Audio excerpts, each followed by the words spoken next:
welcome back people to my latest episode of the Toy Dungeon SA, and it's another game video tonight. I borrowed this game from another friend of mine, and this game is called Altred, which is an awesome game and brings back so much memories. First version of the game was brought out in 1989 by Sega. Around that time in my life I was living in Mayton, and it only had one street going through it called Lock Street.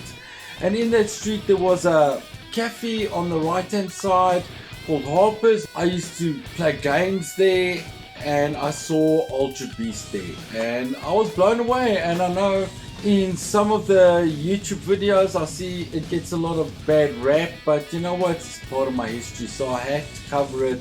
And especially because on PlayStation 2 they brought out a remake of Altred Beast, so I've got memories of the old game and playing the new game, so let's just throw it in the mix and check it out. Rise from your grave. So the game starts off with this, I think it's a wizard.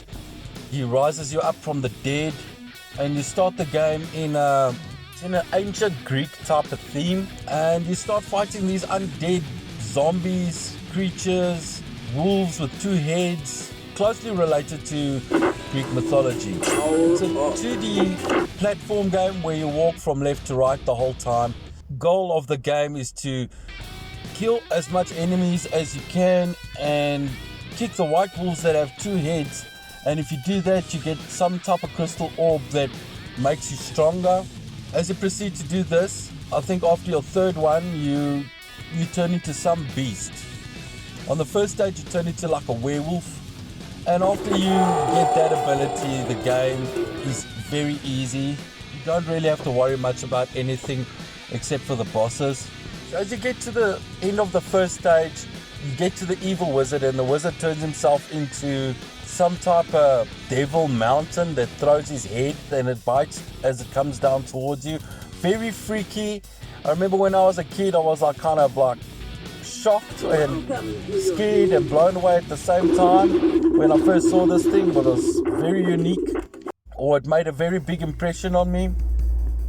Until this day I haven't forgotten it. Now after defeating him, his head comes out and laughs at you and sucks all your orbs that you've collected and turns you back into human, and as he disappears through the portal you jump into the next stage.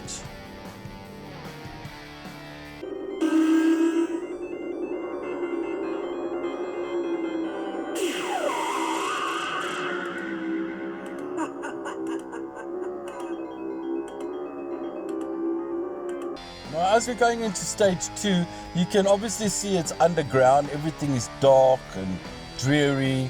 I love the way that they made the foreground and the background. I just love that type of art in games, especially the 8-bit.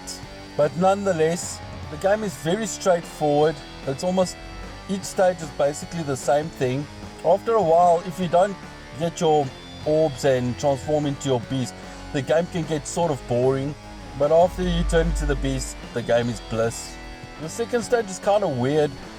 While you're underground, you've got a lot of these dragon snakes that you've got to kick either their tails or their heads off. I see that they've even incorporated some characters from another Sega game, Golden Axe. They've got these funny type of frog things that jump on your head. Crazy ideas, love it. On the second stage, you turn into a dragon. The stages are fairly short. So when you get to the bad wizard on the second stage, it's a huge plant that has an eye in the middle of it, and you've got to keep on blasting that eyeball.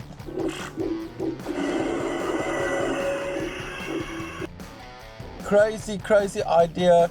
Same thing applies. You kill him, he comes up, steals all your magic, and you jump through the portal with him into the next level.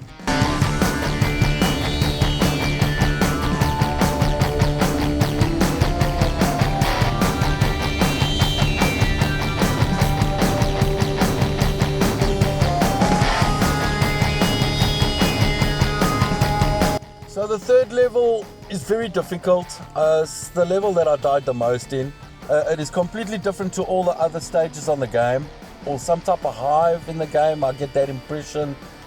There's a lot of ant type of people with stings that run fast. So yeah, things are flying at you at all different directions. It's not an easy stage, but once you turn into your beast, the game is bliss.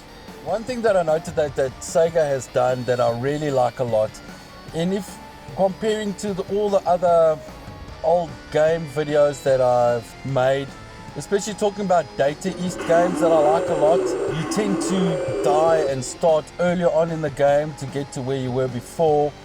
But in this game, it's totally different. If you die, you start off where you died.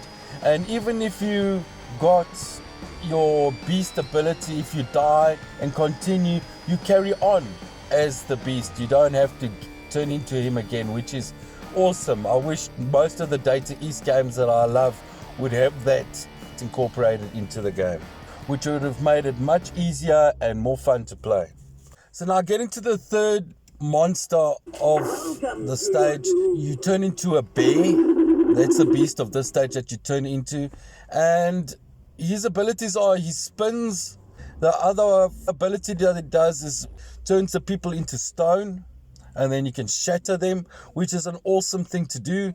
Total different type of ability. So weird and strange. You got to hit that shell and then the dragon starts coming out of it, and then you attack the head of the dragon. Fairly easy. And same thing, the evil wizard comes, steals your magic, you jump in the portal with him to the next level.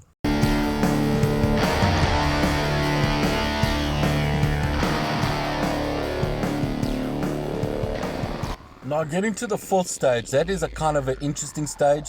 I kind of enjoy it a lot. It seems like you're in some type of castle or coliseum or something.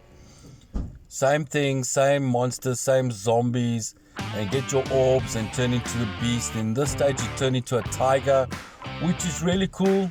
It shoots a lot of fireballs and turns into fire. When you use the jump button, you're surrounded with fire, so like nothing can touch you.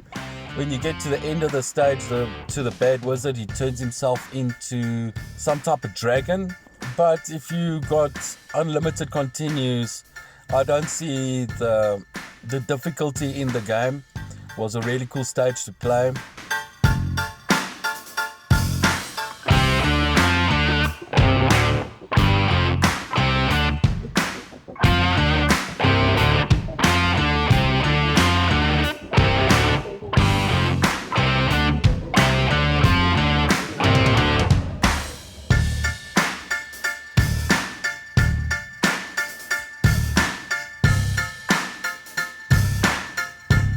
So let's check the next stage out.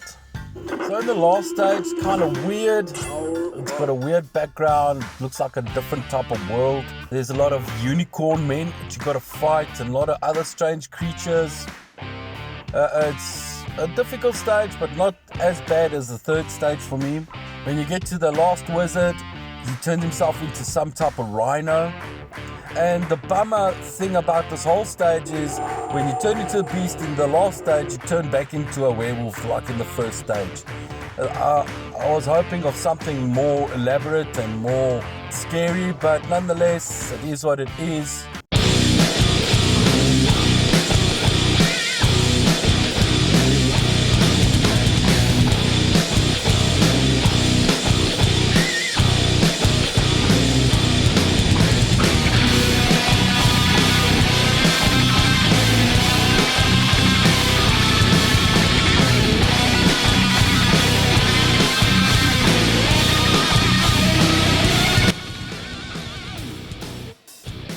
Yes, finally finished the game. This last guy was quite a mission to beat. Wanted to see what it looks like when I finish the game. But anyway, enjoyed it. So let's go through the storyline and try and make sense of what we have, because we don't really have much.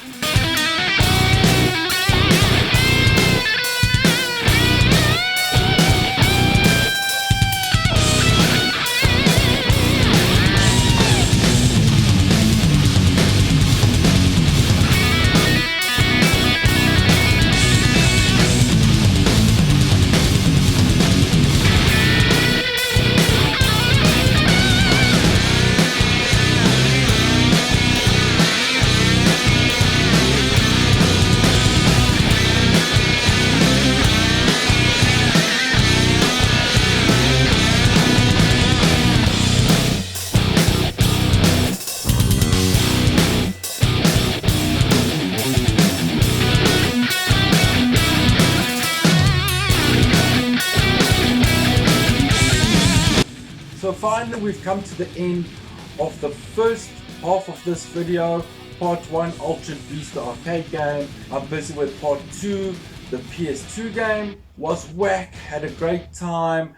I learned quite a few things playing this game and found out some things that I never knew before. Awesome experience, and if you like what I do and like my content that I put out, it would mean a lot to me if you give me a thumbs up, hit that red button, leave a comment, and I'll get back to you. Till next time, guys. Cheers.